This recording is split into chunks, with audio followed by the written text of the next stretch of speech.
পদ্মপুরস্থিত ভারতীয় জনতা পার্টির জেলা কার্যালয়ে মত বিনিময় অনুষ্ঠান অনুষ্ঠিত হয়, যেখানে উপস্থিত ছিলেন উত্তর ত্রিপুরা জেলার সভাপতি কাজল দাস মহোদয় এবং উত্তর ত্রিপুরা জেলার সকল সাংবাদিকরা। 27শে মার্চ বুধবার সন্ধ্যা আনুমানিক 6টা নাগাদ এই অনুষ্ঠানটি অনুষ্ঠিত হয়। উত্তর ত্রিপুরা জেলার জেলা সদর ধর্মনগর শহরে ভারতীয় জনতা পার্টির জেলা কার্যালয়ে বুধবার সন্ধ্যায় নবনিযুক্ত জেলা সভাপতি কাজল দাস মহোদয় উত্তর ত্রিপুরা জেলার সাংবাদিকদের সাথে একটি সৌজন্যমূলক অনুষ্ঠানে মিলিত হন, যেখানে এই অনুষ্ঠানে উপস্থিত ছিলেন কাজল দাস মহোদয়। এছাড়াও উপস্থিত ছিলেন ভারতীয় জনতা পার্টির উত্তর ত্রিপুরা জেলার সহ সভাপতি জহর চক্রবর্তী। উপস্থিত ছিলেন উত্তর ত্রিপুরা জেলা পরিষদের পভার্টি স্ট্যান্ডিং এলিভেশন কমিটির চেয়ারম্যান দিলীপ বর্ধন সহ ভারতীয় জনতা পার্টির অন্যান্য কার্যকর্তারা। আমাদের ত্রিপুরা প্রদেশ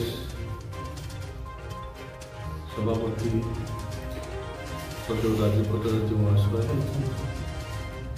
আমাকে উত্তর ত্রিপুরা ভারতীয় জনতা পার্টির জেলা সভাপতির গুরু দায়িত্ব অর্পণ করেছেন।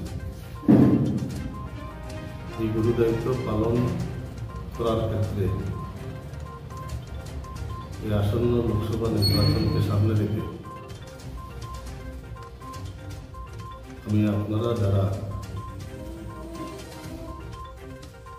চতুর্থ স্তম্ভ হিসাবে কাজ করছেন, আপনাদের সুপরামর্শ, সহযোগিতা এবং আশীর্বাদ নিয়ে যাতে আগামী দিন এই উত্তর ত্রিপুরায় আমরা দেখে অন্যের পরিপূরক হিসাবে যারা আপনারা প্রিন্ট মিডিয়া, সোশ্যাল মিডিয়ার সাথে যুক্ত আছেন, সবাইকে সাথে নিয়ে আমাদের দেশের বিশ্ববরেণ্য নেতা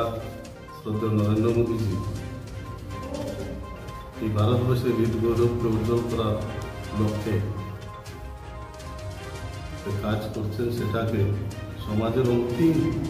লোক পর্যন্ত যাতে প্রসারিত করতে পারি, সংগঠনকে মজবুত করতে পারি এবং এই লোকসভা নির্বাচনে আমাদের